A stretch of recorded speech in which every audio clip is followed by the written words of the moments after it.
Between 2016 and 2020, the United States did not become involved in any foreign wars. It became a net exporter of energy and had the highest growth in Black and Latin American employment in history.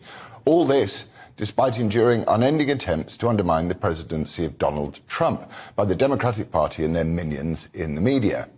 Now, like him or not, Trump knew that a world where America stood tall and strong would be a safer world. The way he'd respond to incessant nuclear saber-rattling from North Korea, for example. We will have no choice but to totally destroy North Korea. Rocket Man is on a suicide mission for himself and for... He brokered unprecedented peace deals in the Middle East, and before his death of 1 million cuts at the hands of the Mueller report, the Dems and the media, tech censorship and collusion, double impeachment, cities burned to the ground by Antifa mobs, the list goes on, Trump held America together in one critical way. He understood the core concept of what keeps this fragile world as stable as it can be: deterrence. Those who would wish America ill were cautious of this impetuous Manhattan millionaire who put America and all its people first. He was proud to be an American, as his rally song blared out at every gathering of the deplorables. You know, those flyover state working-class Americans, now called MAGA extremists, the white-privileged and white rage-filled little white boys who come home in coffins at double the rate of the rest of the population when called away to serve. Simple-hearted patriots who love their God, their country and their families. Those simple fools who America's current president goads and mocks whenever his mental acuity permits it. Is it any wonder the US is struggling to recruit the soldiers they need to get them out of trouble? But they do say that for every action there is an equal and opposite reaction. And so we see today with Biden's, or should I say Obama's, new vision for an America. An America obsessed not with stature and deterrence, but with faddish and ideological pursuit of diversity, equity and inclusion. An America humbled and humiliated by the disastrous withdrawal from Afghanistan. An America where fuel prices and inflation immiserate the poor and the middle class alike.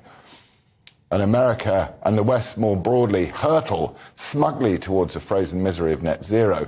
Meanwhile, China fires up a new coal-fired power station at the rate of almost one a week alongside a shiny new solar panel plant next door to sell to their Western buddies. And then they just sit back, crack open a bottle of Tsingtao, smile and count the money. America and the West in general is more divided, inequitable and exclusionary than ever. America and the West in general is different. The strong America of those 4 years is a place no more. In its place is now Biden's utopia. However, his polling is in the mud, and most commentators, even many on the left, are predicting a red wave come the midterms on November the 8th. Is it any wonder then that Vladimir Putin, struggling against the mightily well-funded resistance of the Ukrainian fighters, watching America surrender to itself in virtuous self-loathing, feels he can threaten the use of nuclear weapons with some confidence that America and a Europe which drinks deep on Russian oil and gas might not have the guts to do anything about it? A terrifying thought for the whole of mankind, or people-kind, as Justin Trudeau calls it. Later in the show, we will head to Italy. Giorgia Meloni, set to become Italy's first right-leaning leader since the Second World War, took to the stage on what the internet and their hack chums in the media were quick to dub a far-right extremist policy platform, promising such evils as an Italy which celebrates Christianity, family, motherhood, individuality, personal responsibility and identity. An Italy which is proud to be itself, rather than remain some vassal state bit part player in Germany's great European project.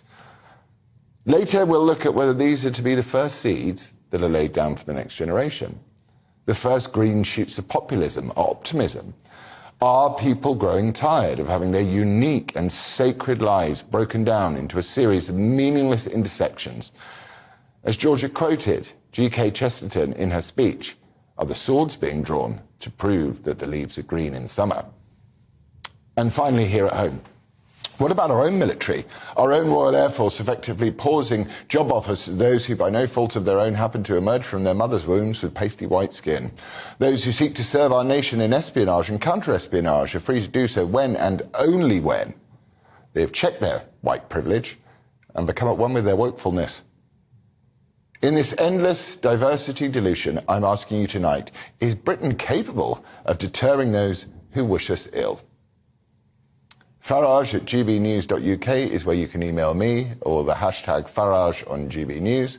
Tonight we'll be discussing whether we are witnessing the beginning of the end of this divisive, destructive, woke power grab and a return to progress rather than progressivism, and whether the West can survive without taking its first steps down the long road to reclaiming deterrence.